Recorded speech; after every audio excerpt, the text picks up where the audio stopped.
Hello people.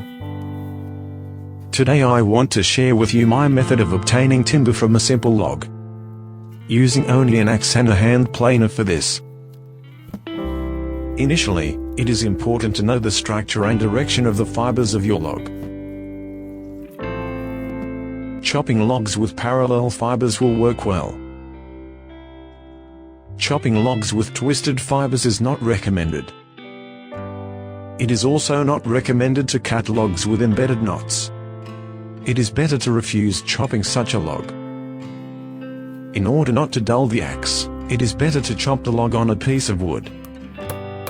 Also, it is better not to completely hammer a nail into the wood beforehand.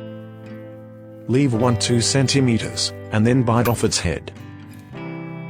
A log must be planted on a nail cut from above, so it will move less when chopping. You need to chop carefully, removing the wood in small layers.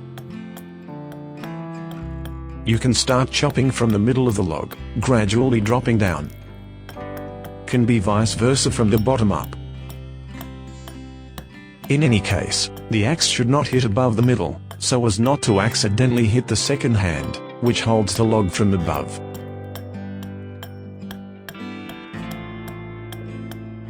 When the first half of the plane is formed, rotate the log on the nail 90 degrees. By the same principle, make the second, third and fourth planes of the bottom of the log. At this stage, you do not need to try to cut down a perfectly flat surface with an axe. It's impossible to do this with this tool. A planer will serve you to form planes.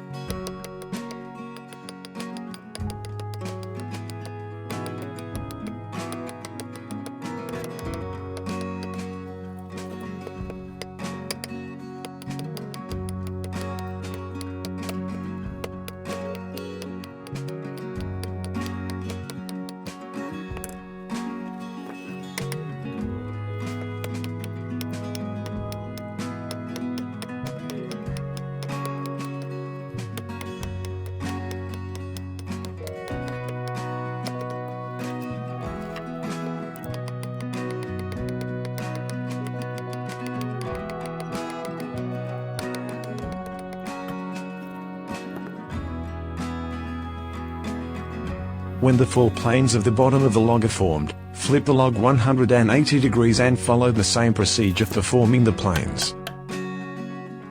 You need to hit with an axe again no higher than the middle of the log. With this method, the second hand will always be safe.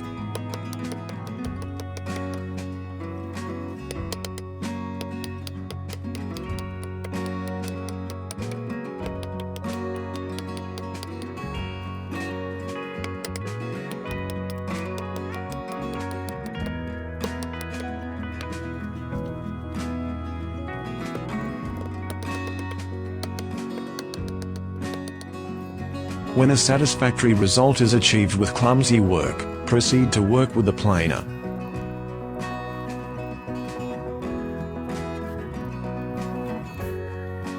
The rough surface of a faceted log is best pre-treated with a small planer.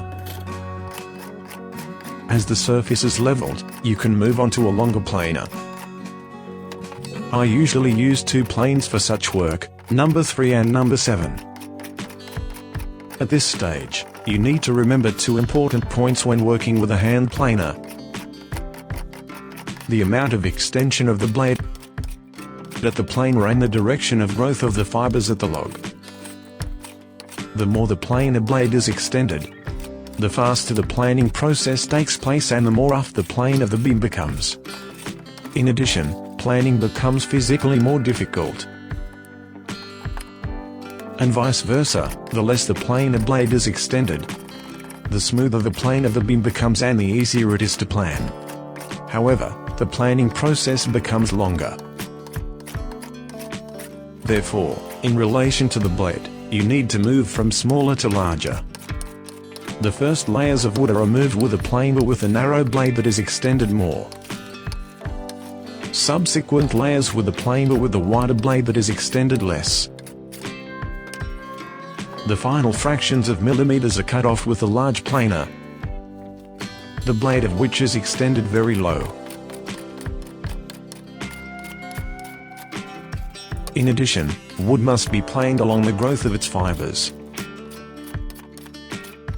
Otherwise, when planing, the planer will pull out pieces of wood, forming unacceptable craters on the plane of the beam.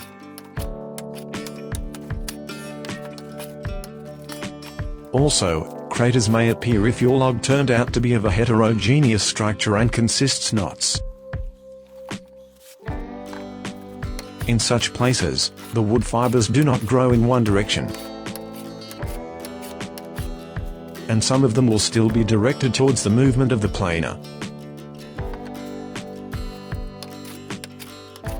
In this case, it is better to plan wood with a planer, the blade of which is extended very low.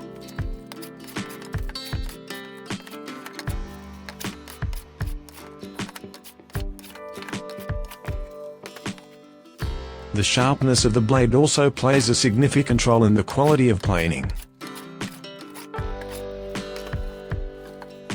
Planing with a sharp blade is much easier and more pleasant than a planer with a slightly dull blade. And it is absolutely impossible to plan with a completely dull blade.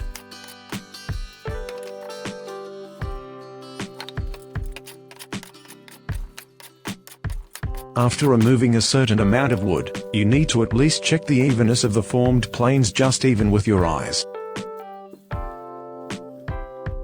Better to use a long ruler for this. You can also use the base of a long planer.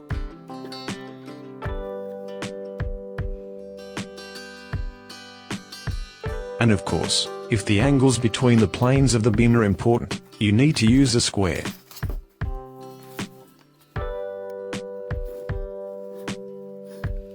I hope this video was helpful to you.